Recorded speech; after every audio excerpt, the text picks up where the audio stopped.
because it doesn't consist of glands that produce hormones. It consists of neurons that produce hormones and then release them via the posterior pituitary. So you notice that there's cells up in the hypothalamus, and they're the ones that produce the oxytocin, as well as ADH, which we'll talk about in a second. And then those are secreted by the neurons. And so this is an example of how the nervous system and the endocrine system are kind of interconnected, right? And so then they pass out via the circulatory system.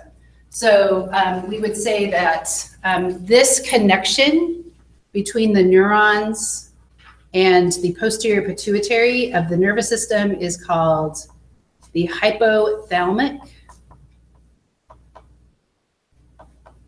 hypophyseal tract. Okay, so remember, a tract is in the central nervous system and it's a bundle of myelinated axons. And so this would be right here. This would be, if I point into this area right here, that would be the tract. Okay? So the anterior pituitary is not connected by neurons, it's connected by a portal system. So we talked about the anterior pituitary. And so if we look at the anterior pituitary, it is glandular. So this is called the adenohypophysis. Right, and then there's this portal system between those two, and I think, what did we write down that was called? Okay, so it actually could be also called hypophyseal. So hypothalamic hypophyseal portal system.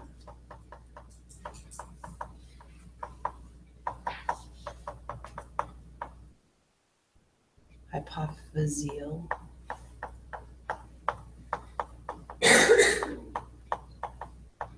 Okay, so this is glandular, and hypophysis actually just means underneath the hypothalamus. So it just means like it's hanging down underneath. And in the skull, this actually sits in the sella turcica of the skull. So that little, in the sphenoid bone, remember there was that little indentation, and so that little indentation holds the pituitary gland in place.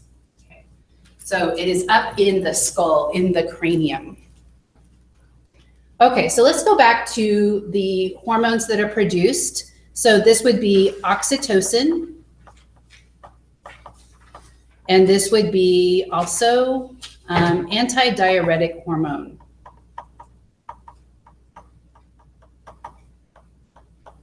So those are the posterior pituitary.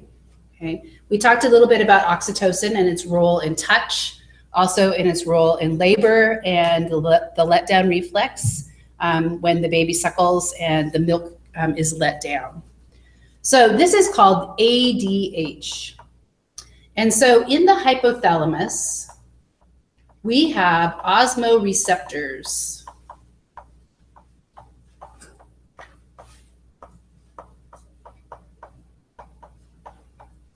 And these would be interoceptors because they're inside versus exteroceptors, which would be outside.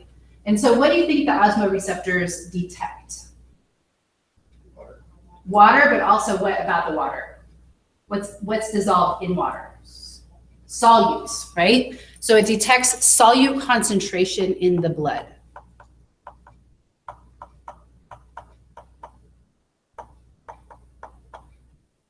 Okay, so if we get an increase in the solute concentration,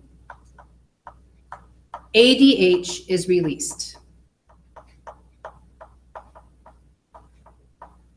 And you have to think about anti-diuretic. Diuretic means that you're going to urinate. You're going to get rid of a lot of water. So this would be retention of water. So water is retained by the kidneys. So this is an example of homeostatic mechanism, the negative feedback mechanism. Because once the water gets reabsorbed and put back into the circulation, the solute concentration would decrease and you go back to homeostasis.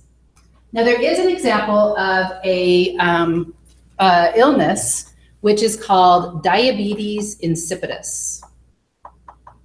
And we're going to talk about diabetes a little bit today.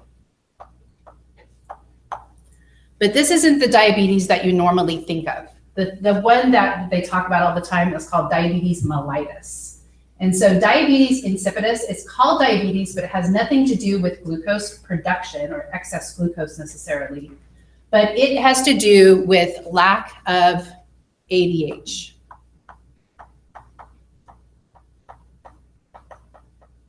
And it has a similar response, not response, but similar effect as the other diabetes, in that you have excessive urination. And this can lead to dehydration. So a person that has diabetes insipidus has a hard time retaining water, right? Because they have to drink a lot of water in order to retain enough in order to get their soluble concentrations at the proper level. Okay, so that's diabetes insipidus. So that's different than the other types of diabetes. Okay, so if we move on to the anterior pituitary hormones, I believe I listed them for you. There are 6 total that you need to know. A lot of these anterior pituitary hormones are tropic hormones, which actually tend to regulate other glands in the body. So sometimes this is referred to as the master control gland.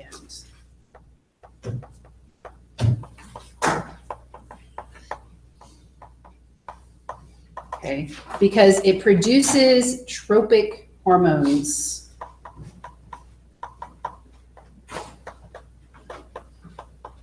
That regulate other glands. What is an example of a tropic hormone that is produced by the anterior pituitary?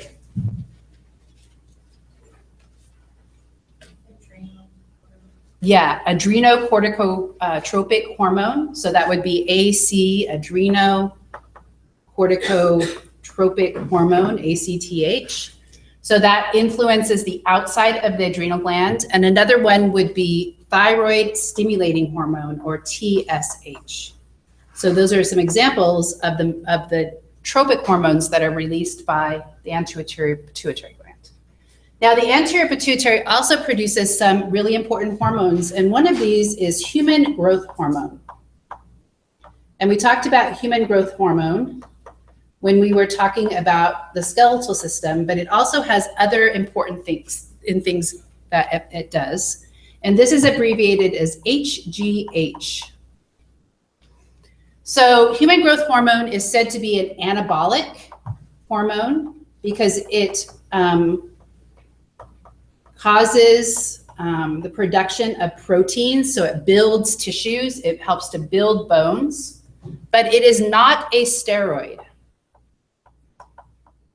So remember that it is an example of a protein. So it is not like testosterone. So it doesn't actually cause the male secondary sex characteristics. So like if a female takes testosterone, then she might get a beard, right? She might have changes in her reproductive genitalia, right? She might get big muscles, right? So those are kind of examples of that male secondary sex characteristics, but the human growth hormone does not cause that. So if we look at what it does do, is it builds bone. It also increases muscle mass. So it has been used therapeutically in children, specifically that are of short stature. So they're not very tall, for example, and this could be due to some other, maybe they've been sick, maybe something else in their body is not allowing them to grow. So you can give human growth hormone, and that will actually, in children, and that will actually cause growth in children. Oh, what's that? I don't know. Probably because it's kind of controversial. So the FDA has approved it for that function. The other function is that it's not approved for increasing muscle mass, but sometimes doctors will prescribe it to bodybuilders, kind of illegally. And so you can use HGH as a bodybuilding to increase the muscle mass. Now, this is also used in cows. So bovine growth hormone, BGH, is what is used in cows, and that makes them get bulky, right? So if you're gonna grow cows in the United States, you use BBGH to get them big and muscular, so that when you slaughter them, you have more meat. You could use it mostly in bowls. In mostly. Put it in steers because it messes with them. Oh, okay. Only the bowls for like. So why do they have it sometimes when they have milk products? They say this does not. Do they do it with females at all? They do it with females, like if you're gonna AI them. So like let's say you really like want to get a bull out of them, and the female to like make the calf come out more muscular and stuff, and it's gonna have better genetics. But you try not to do it in steers too much because it messes with them. Okay. So this is the same kind of growth hormone that they use in other organisms. So other organisms have this. So if you were to give it to a child so that they can grow, will they grow past their genetic? Yes. They would grow past. Yes. So they would. So in some countries where height is actually kind of a status symbol, like maybe say in Japan, being taller is kind of, and everybody wants to be tall, right? So they might give that to children to increase their final height. Okay. The problem with this is that it also has other things, and it causes the production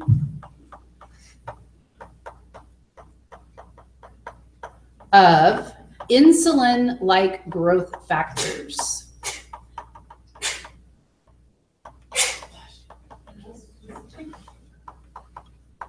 So these are abbreviated as IGFs, insulin-like growth factors. And so these can actually cause changes in your metabolic rate. So it can influence metabolism.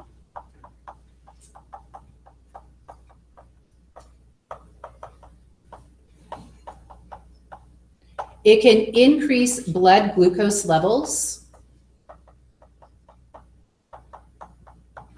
So one of the dangers, if you were going to take it as a bodybuilder, is that you could potentially have too high blood glucose levels, and that could lead you to get diabetes.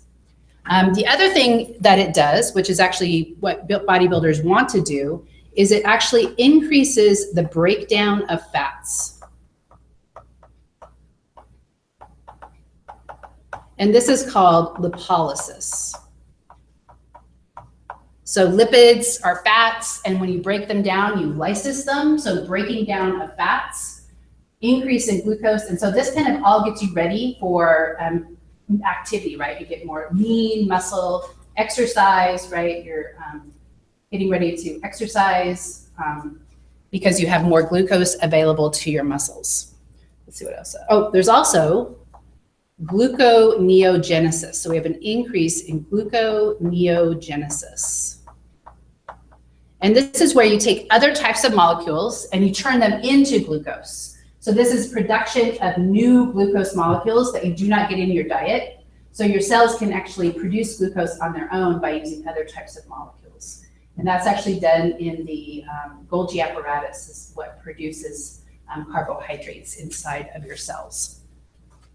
Okay, so in your book, they have a diagram, and you do not need to know the difference between direct and indirect effects of the growth hormone.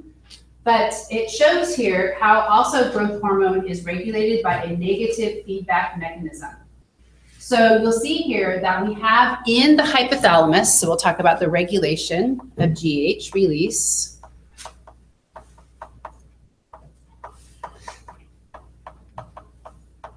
The hypothalamus produces tropic hormones. So it produces GHIH, which is inhibitory,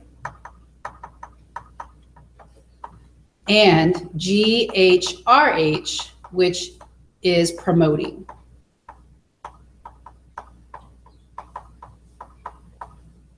Okay, so if your GH if your growth hormone in your circulatory system is too high, then you would the hypothalamus would release GHRH and shut it back down.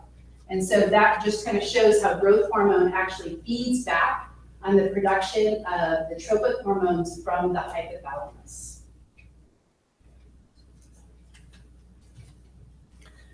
Okay, so if we look at homeostatic imbalances in this,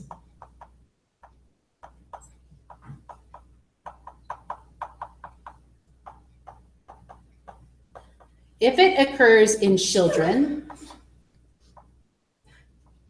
it is a little bit different. So in children, if your GH is too low, it can either cause gigantism, where you have too much GH being released, or it can also lead to pituitary dwarfism.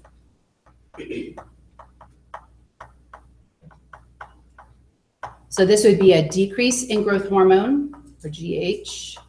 And this is what would be hypersecretion. And a decrease, this should say GH is hyposecretion. Okay, so when you're growing, if you have too much, you get too big. If you don't have enough, you get small, pituitary dwarfism. So in your book, they have a picture of, it looks like people from a carnival, which demonstrate both of them, right? So this is the normal size of a human, right? This is one that has hypersecretion of GH, and then this would be hyposecretion of GH. Okay, so dramatic effects. Now, if it is in the adult, because the bones have already stopped growing, we have in the adult, we call it acromegalia. Let's see if I can spell that right.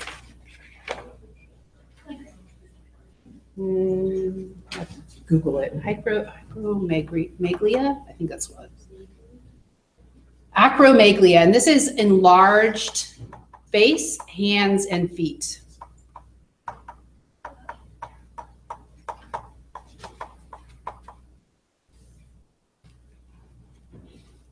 And that's not right. Let me Google it really quick.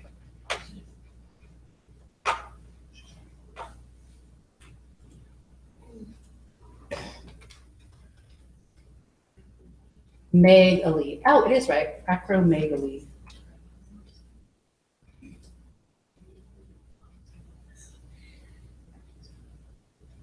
Yes, so that's how you spell it. Sorry, acromegalia. Megaly. Acromegaly. I was saying it wrong. Okay. Okay.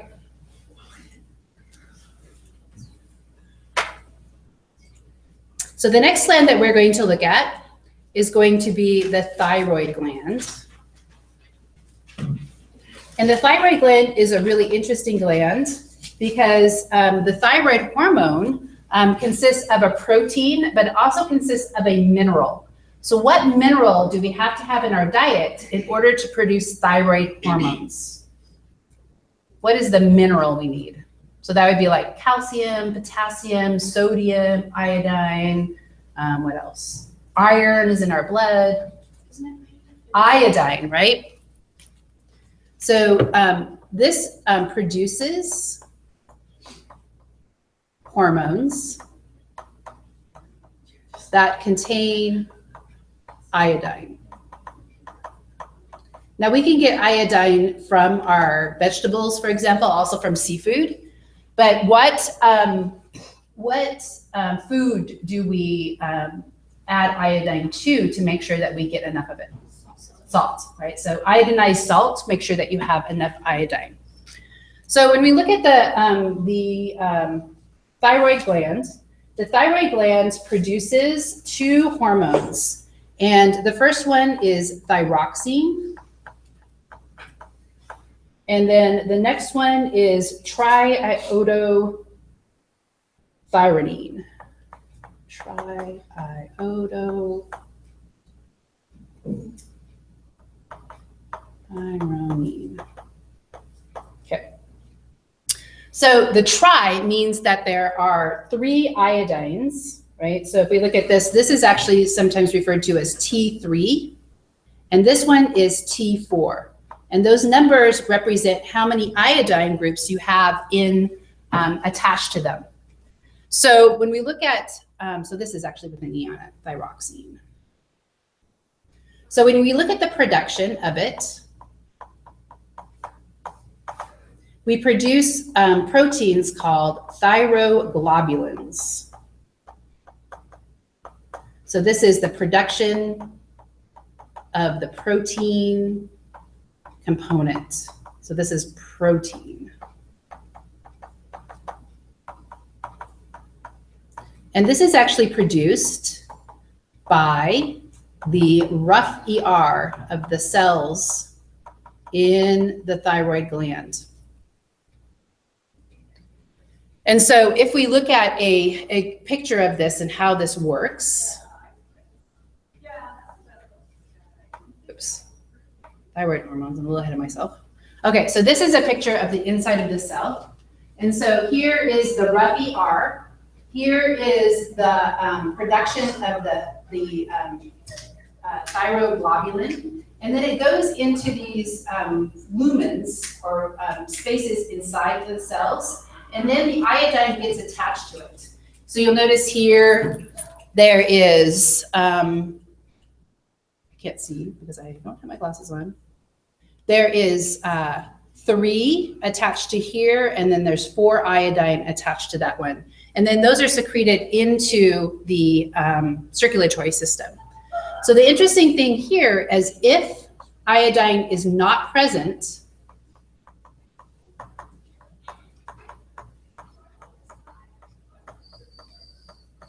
the protein will build up inside the cell.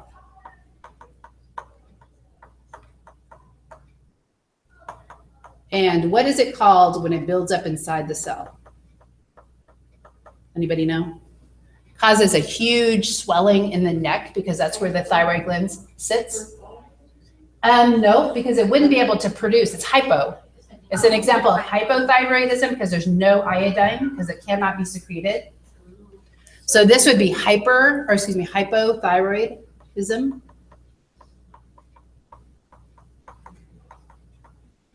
So that's a form of hyperthyroidism called goiters. And that's the one that like. So that's the swelling in the neck.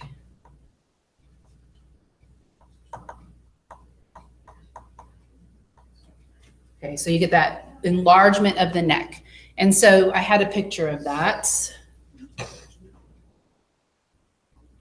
What is that thing called? Called a goiter. And that causes swelling in the neck. So if we go back to a diagram of that, okay, so this would be a child who has swelling in the neck. And so this is essentially just dietary caused by the lack of iodine in the diet. So if you give them iodine, then they're able to produce thyroid hormone and they go back to normal. So they're able to secrete all that protein that has been built up inside of the gland. Okay. Is there like a contra for that? Like if you got too much iodine, that's not. No. But interestingly, they were really concerned about radioactive iodine after Fukushima. And so what they did is they gave everybody iodine pills so that they would build up their levels of iodine in their body. So if they took in radioactive iodine, it wouldn't go to the throat, it would just stay out. Yeah. So taking iodine supplements is what they do after a nuclear fallout situation. Okay, so if we look at the function of these thyroid hormones, the thyroid hormones cause an increase in metabolism.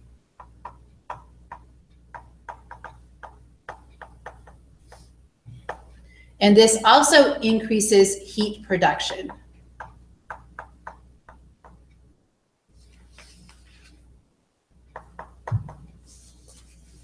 I just discovered I can't see my notes unless I have my glasses on. I have to write my notes bigger. Okay. Okay, so this is actually regulated by TSH that is released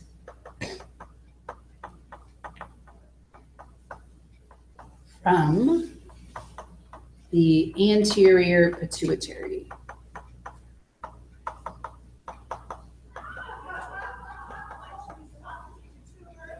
Okay, so when we look at the hypersecretion,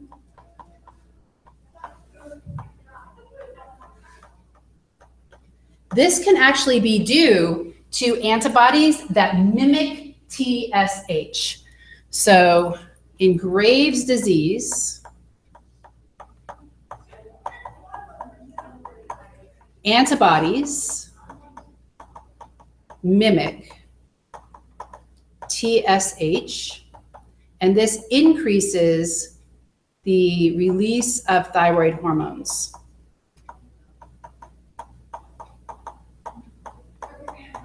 So what that means is that people that have Graves' disease are hot, they have the super high metabolism, and they eat, and they just burn it all, right? So they get really, really skinny. Another characteristics of Graves' disease is that they will actually have their eyes, there's swelling in the tissues behind their eyes, and so their eyes tend to start to bulge out. And so that was that other diagram that I showed here, where you have that bulging out of the eyes. Okay, so this is an example of Graves' disease. Now we also have a problem when children specifically have hypersecretion or hyposecretion. So when we look at hyposecretion, this could actually increase your weight gain.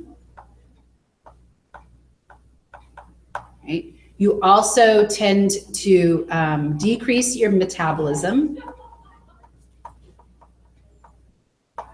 You're sluggish, right? And you tend to be cold with hyposecretion.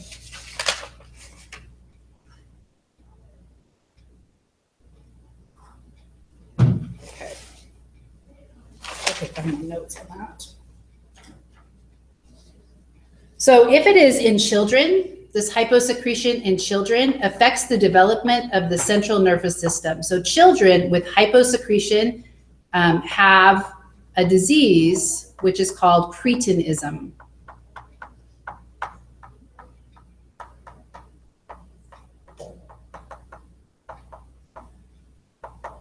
And so cretinism is a disease where you have disability in the central nervous system, so you have some learning disabilities. And so it can lead to developmental problems that have hyposecretion.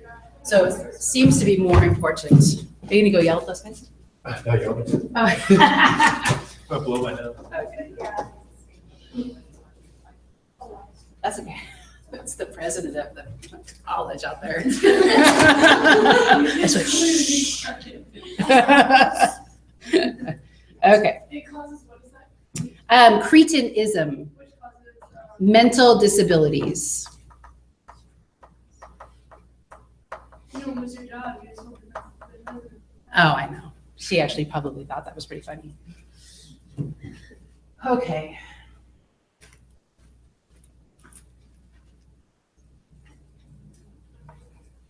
Does it have anything to do with like your hair follicles or like anything? Like does thyroid have to do with? We used to feed my dog stuff for his thyroid, and it would also help his hair. Well, it would increase the metabolic rate, and so maybe it would increase hair production. I don't know. It might be that if you have low thyroid hormones, you also lose hair. So maybe it was just getting back to where he normally would have been with normal thyroid levels. Yep. So cats have it too, right? Cats and dogs have hyper or hypothyroidism. Okay, so the thyroid gland also helps to regulate blood calcium levels. So the thyroid gland produces calcitonin. Okay, so calcitonin specifically causes calcium to be taken back up out of the blood, and it lowers blood calcium activity. Okay. So lowers blood calcium levels. We have another gland, which is called the parathyroid gland. And remember, when we looked at the diagram, the parathyroid gland is located behind the thyroid gland. And so this produces parathyroid hormone, right? And this increases blood calcium levels.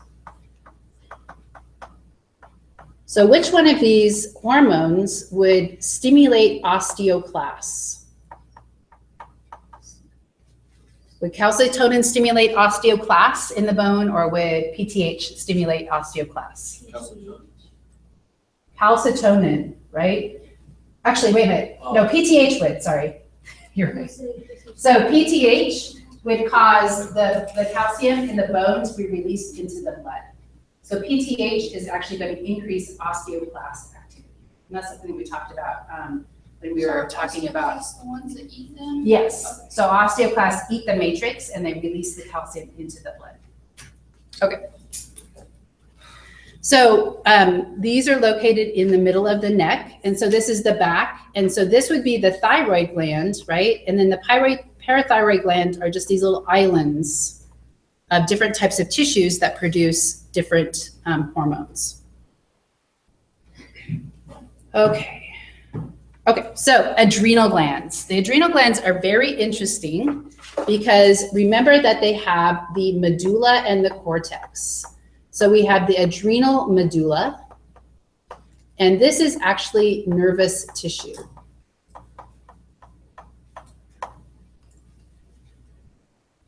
And remember in your book, we were talking about the ganglia of the sympathetic nervous system, and that this is actually maybe a misplaced ganglia. So it's when the neurons go out to the adrenal medulla, there is no ganglia until they get to the adrenal medulla, and there's where the aggregation of nerve cells are.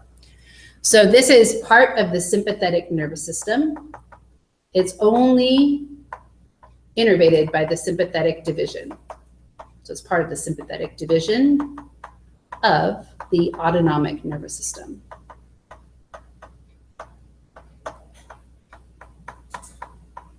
So it produces epinephrine and norepinephrine.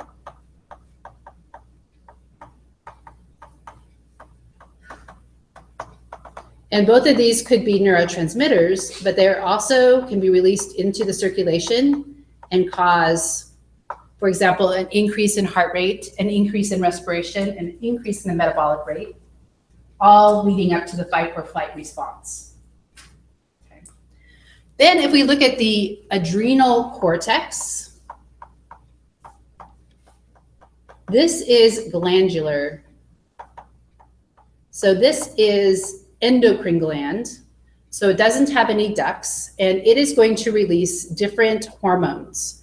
So there are different types of hormones that the adrenal gland releases. And the first one are the adrenocorticoid steroids.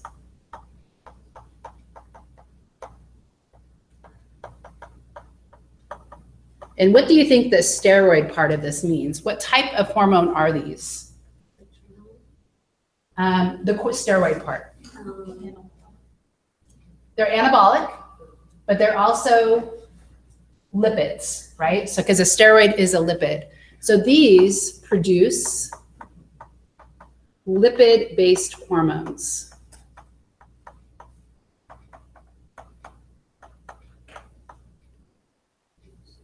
Okay. So you probably are familiar with some synthetic forms of these steroids, the corticosteroids, because this includes cortisol. It includes hydrocortisone. So you might have this in your medicine cabinet at home. And what would you use for hydrocortisone for? Itch, right? So you get bug bites, you put the hydrocortisone on it. And the reason for that is that actually decreases inflammation because it suppresses the immune system. Okay. So the cream can be absorbed directly through the skin because it's lipid-based. So it decreases inflammation right? And it suppresses the immune system. So does cortisol.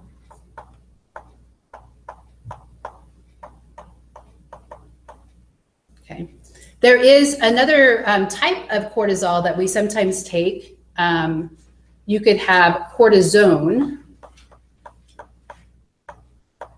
And so instead of a cream, cortisone is usually given as what? Shots, right? So this would be like a cream.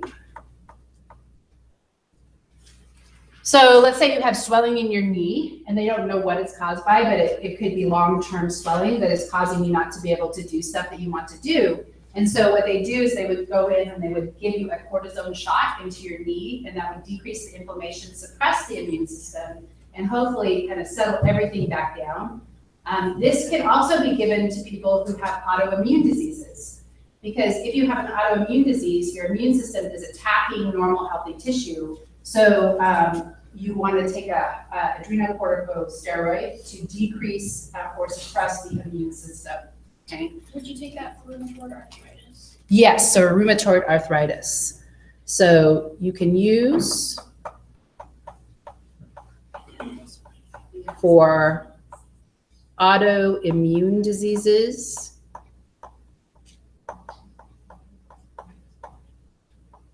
like rheumatoid arthritis. Is that like the most effective one, or is it just one of the options? The cortisone or? Yeah, the cortisone. They're just slightly different from one another, and I think that's what they usually give. But the synthetic form of cortisone is what? What do you take if you're going to take it orally rather than give it in a shot? Has anybody ever been on steroids? They give you steroids, and what's it called? Prednisone. Okay, so prednisone.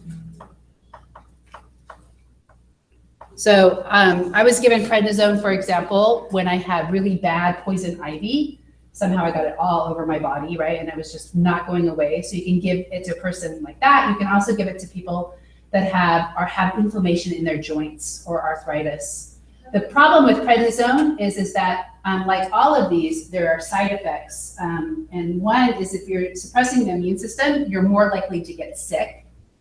The other thing is that the adrenal corticosteroids also increase metabolism, and they also increase blood glucose levels. And so that is a major problem for taking prednisone. You get swelling too, water retention. If you see people that are on prednisone for a long time, they tend to get this big hump in the back of their neck, and they tend to be swollen up because of the Yeah, prednisone. my dad's cheeks swell. I was gonna say, is that like, I used to work at the Ronald McDonald House, and like you would see the little kids with like super like puffy cheeks and. Yeah, so that causes they call it the moon face, where your face just kind of, yeah, and that's water retention mainly. So when you stop taking them, you'll go back down. Yes, and so the problem is that you don't want to take them all the time, and so that you have to take it. It's really powerful, and the interesting thing about it is it's super cheap because it's been around for forever. Prednisone has. What are the side effects? It causes these adrenocortico, these are called glucocorticosteroids.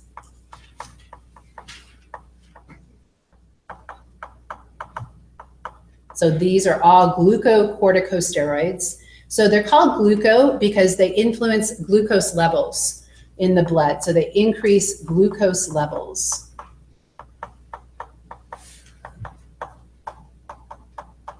And so you can actually get diabetes from this, from having too much cortisol in your body. And if you have hypersecretion of this, Of glucose? of the glucocorticoids, so hypersecretion of the hormone, you get what is called Cushing's disease.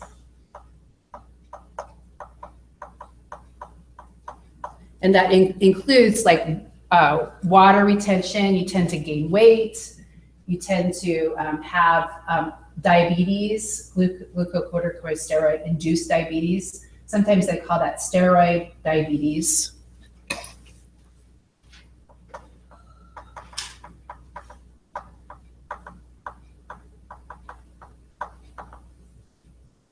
Okay, so if we look at an example of a person that has this, okay, so this is the same person after she developed Cushing's disease. And so you notice that she's gained a lot of water retention in the back. So sometimes you get this hump in the back of the neck, and then her face is all swollen up, and it's obviously affecting her hair as well. It's like it. Okay. So that would be kind of a person that was normal and then developed Cushing's. So the opposite of Cushing's is called Addison's disease. So that would be hyposecretion.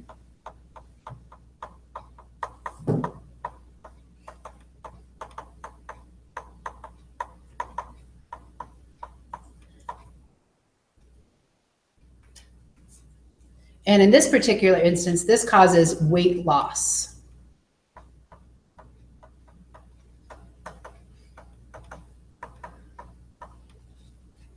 And probably also makes you more sluggish because you're not getting so low energy because you're not getting the cortisol that you need in your body. So when you look at the release of cortisol, cortisol is actually released and it's at its highest first thing in the morning. So specifically if you're a morning person, right, cortisol and these glucocorticoids are at their highest concentration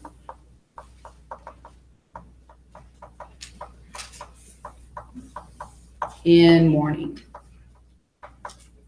So if you wake up and you're like, you can't lay in bed any longer, you got to get up and do something, that is because of cortisol. If you don't have that, it might be that your cortisol levels are higher at night, right? So if you're like a person that gets up and is active all night, but then falls asleep in the morning, maybe it's because your cortisol is off, right? If you want to be really active at night. Do you just have to go to bed earlier to get it back on track? You know, there's lots of controversy over whether there are certain people that just have that activity, they're night owls. And so it's really controversial about forcing them to become people that get up early and go to bed early, if that's something that you should definitely do to improve your health. Okay, so these glucocorticoids are also called stress hormones. So when they talk about you have too much stress hormones, or you have sometimes they call this adrenal fatigue. So adrenal fatigue is where you're constantly releasing stress hormones, and it has kind of a negative effect in your whole physiology, having these stress hormones being produced all the time.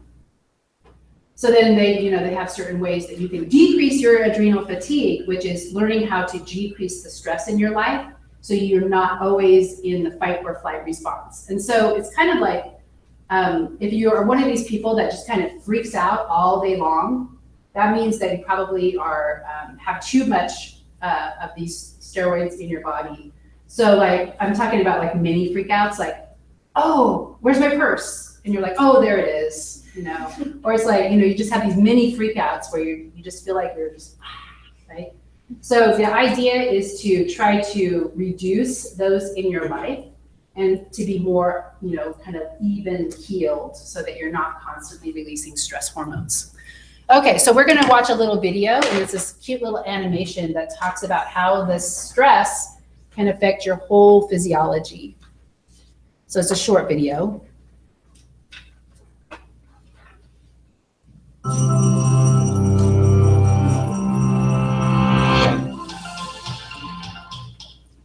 Cramming for a test? Trying to get more done than you have time to do? Stress is a feeling we all experience when we are challenged or overwhelmed. But more than just an emotion, stress is a hardwired physical response that travels throughout your entire body. In the short term, stress can be advantageous, But when activated too often or too long, your primitive fight or flight stress response not only changes your brain, but also damages many of the other organs and cells throughout your body. Your adrenal gland releases the stress hormones cortisol, epinephrine, also known as adrenaline, and norepinephrine. As these hormones travel through your bloodstream, they easily reach your blood vessels and heart. Adrenaline causes your heart to beat faster and raises your blood pressure, over time causing hypertension. Cortisol can also cause the endothelium, or inner lining of blood vessels, to not function normally. Scientists now know that this is an early step in triggering the process of atherosclerosis, or cholesterol plaque buildup in your arteries. Together, these changes increase your chances of a heart attack or stroke. When your brain senses stress, it activates your autonomic nervous system. Through this network of nerve connections, your big brain communicates stress to your enteric or intestinal nervous system. Besides causing butterflies in your stomach, this brain-gut connection can disturb the natural rhythmic contractions that move food through your gut, leading to irritable bowel syndrome, and can increase your gut sensitivity to acid, making you more likely to feel heartburn. Via the gut's nervous system, stress can also change the composition and function of your gut bacteria, which may affect your digestive and overall health. Speaking of digestion, does chronic stress affect your waistline? Well, yes. Cortisol can increase your appetite. It tells your body to replenish your energy stores with energy-dense foods and carbs, causing you to crave comfort foods. High levels of cortisol can also cause you to put on those extra calories as visceral or deep belly fat. This type of fat doesn't just make it harder to button your pants. It is an organ that actively releases hormones and immune system chemicals called cytokines that can increase your risk of developing chronic diseases such as heart disease and insulin resistance. Meanwhile, stress hormones affect immune cells in a variety of ways. Initially, they help prepare to fight invaders and heal after injury, but chronic stress can dampen the function of some immune cells, make you more susceptible to infections, and slow the rate you heal. Want to live a long life? You may have to curb your chronic stress. That's because it has even been associated with shortened telomeres, the shoelace tip ends of chromosomes that measure a cell's age. Telomeres cap chromosomes to allow DNA to get copied every time a cell divides without damaging the cell's genetic code. And they shorten with each cell division. When telomeres become too short, a cell can no longer divide, and it dies. As if all that weren't enough, chronic stress has even more ways it can sabotage your health, including acne, hair loss, sexual dysfunction, headaches, muscle tension, difficulty concentrating, fatigue, and irritability. So, what does all this mean for you? Your life will always be filled with stressful situations, but what matters to your brain and entire body is how you respond to that stress. If you can view those situations as challenges you can control and master, rather than as threats that are insurmountable, you will perform better in the short run and stay healthy in the long run.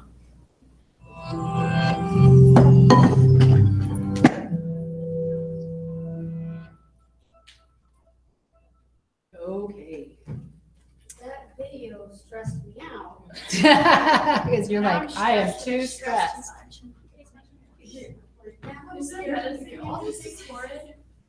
Medicine that you can take for having, To keep cortisol, like, well, you could take antidepressants sometimes make people more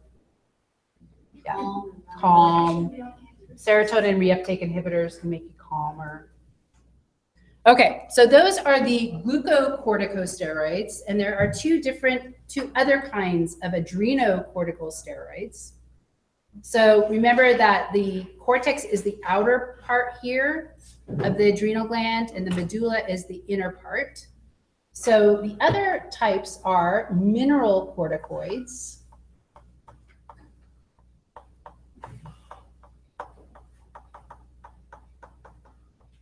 and gonadocorticoids. Oops, gonado.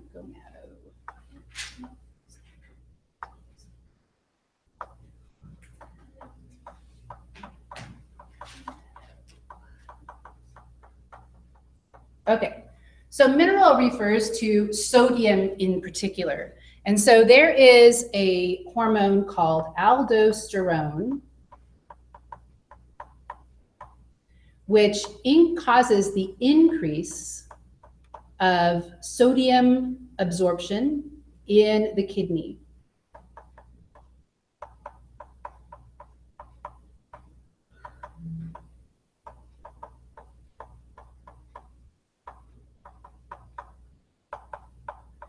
And this kind of acts and interacts with the ADH, because when you increase the solute concentration, then water follows. So this also increases H2O absorption.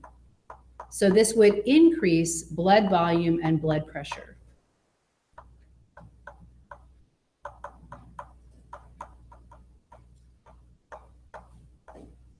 So when sodium flows, water follows.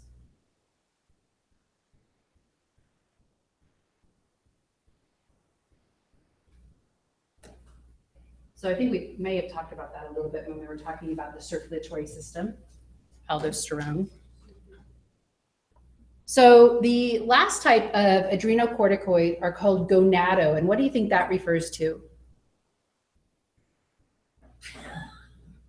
Ovaries and testes, right? So this actually produces sex hormones,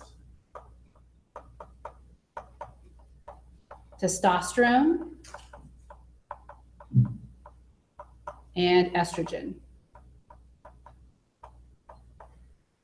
Okay, so the ovaries and the testes produce testosterone, the ovaries produce estrogen, but your adrenal gland also produces these.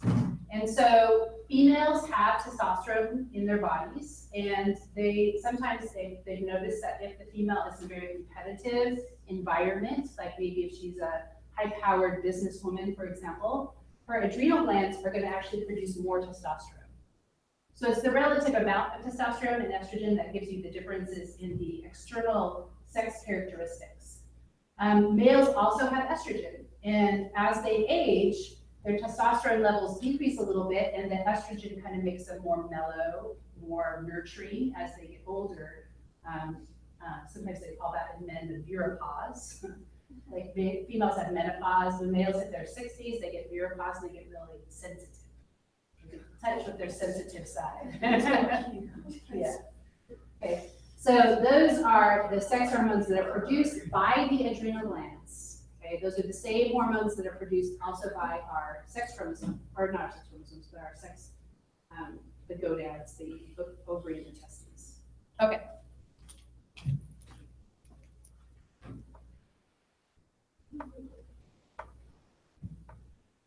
Just gonna skip through here. Okay, so the last thing that we're going to talk about is the pancreas. And also we're actually going to talk about fat as well. Oops. Okay, so the pancreas has two parts to it. And its exocrine function. This would be containing glands and that have ducts. It produces digestive enzymes. So next quarter, we're going to talk about the digestive system in detail. And so we'll talk about all the different enzymes that the pancreas produces. But we also have the endocrine portion, and this produces hormones.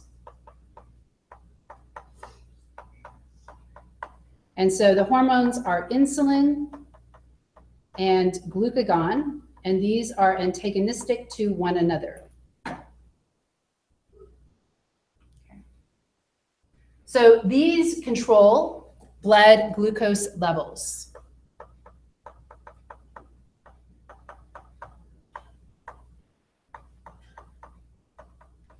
So for example, if you don't eat anything all day long and then you drink like a Mountain Dew, your glucose levels are going to skyrocket, right? And so your body is going to need to produce insulin to bring those glucose levels back down.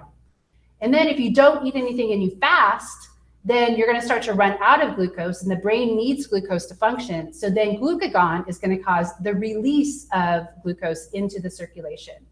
So if your glucose levels are too high, then insulin is released. And this causes the uptake of glucose, specifically by the liver.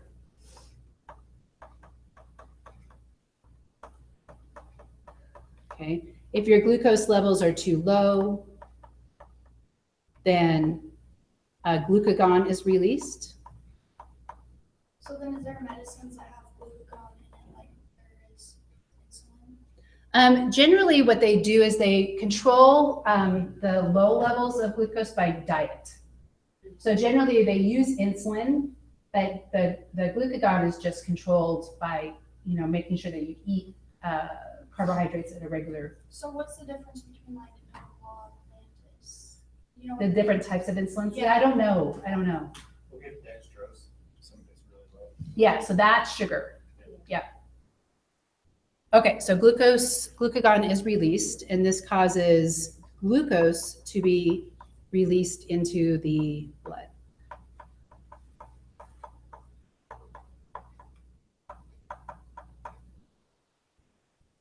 Okay. So we have a disease or a disorder called diabetes mellitus. And this actually means, mellitus actually means honey. And this is actually, the name of this means that the urine was sweet. And so when doctors were first trying to diagnose diabetes early on, they didn't have anything like test strips, right? So they would actually taste the urine. And if the urine tasted sweet like honey, then they knew they had diabetes mellitus. So mellitus means sweet like honey. Who came up with that idea? Like, it was like, To be- okay, Well, we're talking about 1800s. really good. Yeah. Well, it's because you're peeing so much. When you have diabetes mellitus, you urinate a lot. So maybe there's something in the urine that would tell you what your urine is trying to get rid of. Yeah.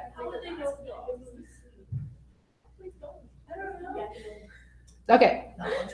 So we have different types of diabetes. So type 1 is called juvenile diabetes because it occurs more commonly in young children. Okay. However, it can also occur in adults, but generally it's juvenile, and that means that it has an early onset.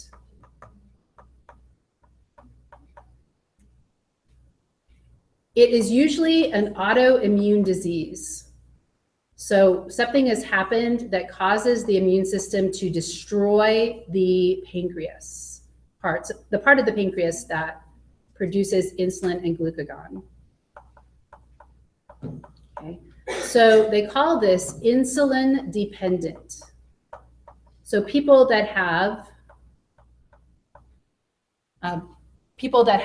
insulin pumps or have to take insulin shots, this is the type of diabetes they generally have. So that means that they have to take insulin in order to keep their glucose levels. so this isn't always congenital. I thought you were like, born with it. You can just. No, I actually know somebody in her 40s, and she got a really bad virus, and then somehow her immune system was stimulated to attack the pancreas, and she actually got juvenile diabetes. So I think that, and I actually also know somebody that got it when they were like 8.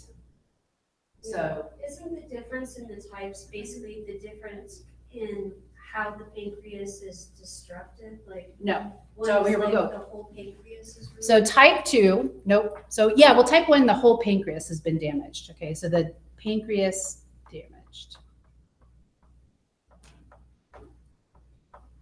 Okay, so type 2, I'll do 2 and 1, is called insulin resistance.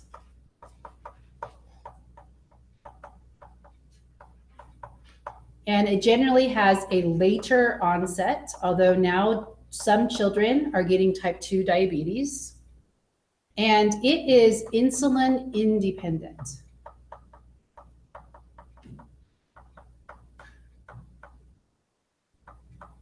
And so this is where the cells of the body stop responding to insulin. So this is one where you can like give it to yourself if you eat too many sugar. Yes. So if your glucose levels are high, your cells will stop and they're too high. Like the way sometimes this can be caused by diet or or obesity or lack of exercise, for example. So the cells will stop responding to insulin, right? And so you have to have more insulin. So sometimes if the blood glucose levels are really sky high, they do give these people insulin, but they also have to regulate their diet, right? So it's treated through diet and exercise. So we'll say most commonly.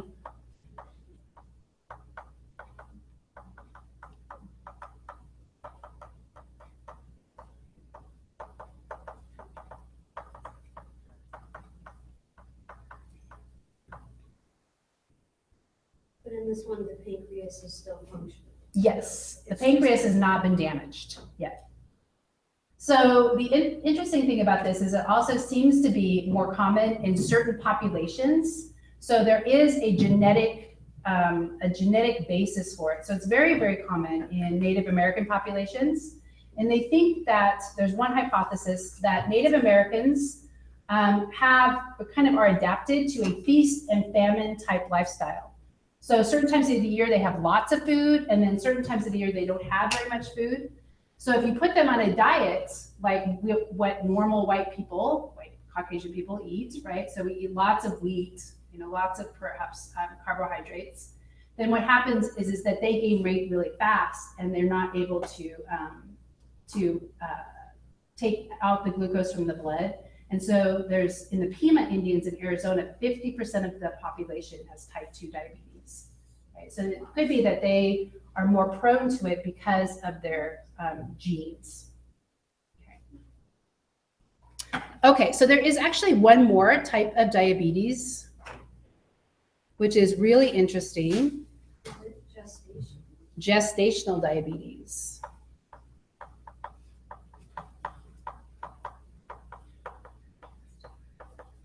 So this is only in pregnant females.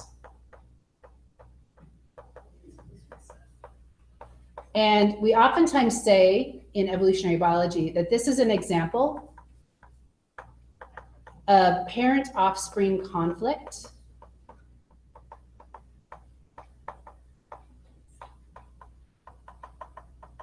in uteri. Right? So the offspring and the parents have a conflict over how much glucose should be present. And the offspring, like all offspring, want more sugar, right? And the parent is saying no, right? So the fetus actually produces a hormone called human placental lactogen. So this is, lactogen. HPL. Okay. So this is a hormone that binds maternal insulin.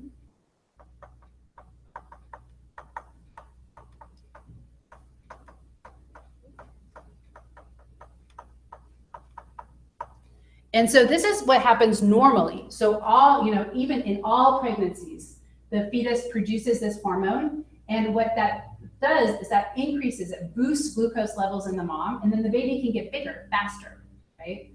So if the mother cannot increase her insulin production, then she gets this type of diabetes. Can't it kill the mother? Can this kill the mother? Generally, it's like high blood pressure might kill the mother. I don't think this would kill the mother. So it might really have bad effects on the newborn, though. Okay, so if the mother can't increase her insulin levels in response, then you get high glucose levels.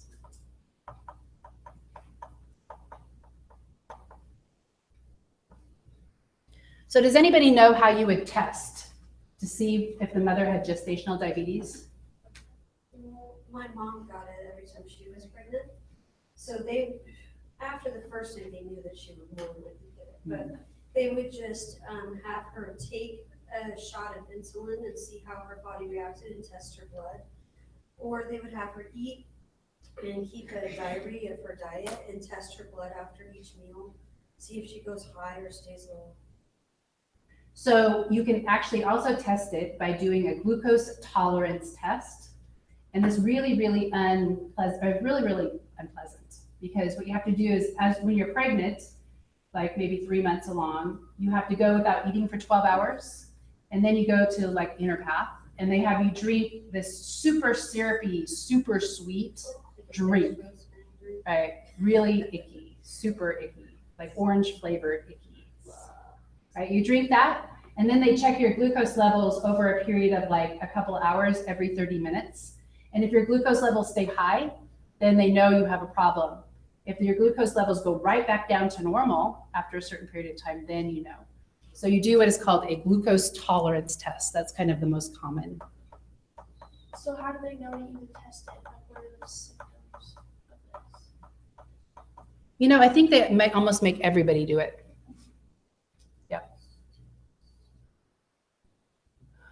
So the interesting thing about this type of diabetes is it goes away immediately upon giving birth to the offspring. So I had this, for example, and prior to giving birth, I couldn't even eat a piece of bread.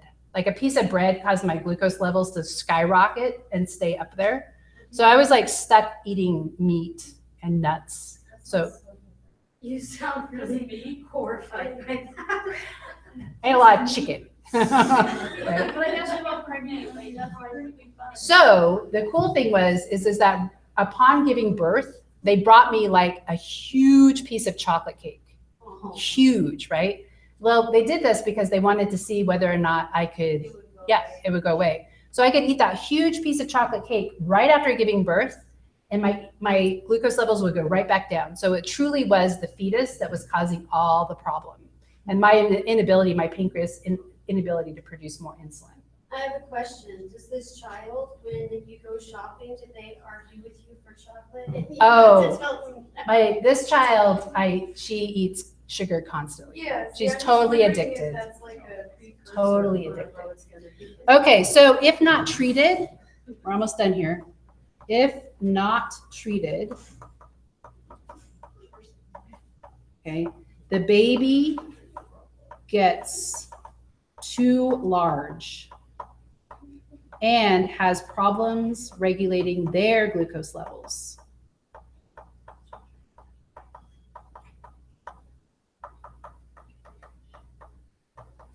So sometimes you see females, like they give birth to like a 12-pound or 11-pound baby, you know, it's like huge. And it could be that they had gestational diabetes and they just didn't know it. And so the baby would get too big, and that's a problem because those big babies can't come out naturally. So you have to have a C-section to get them out.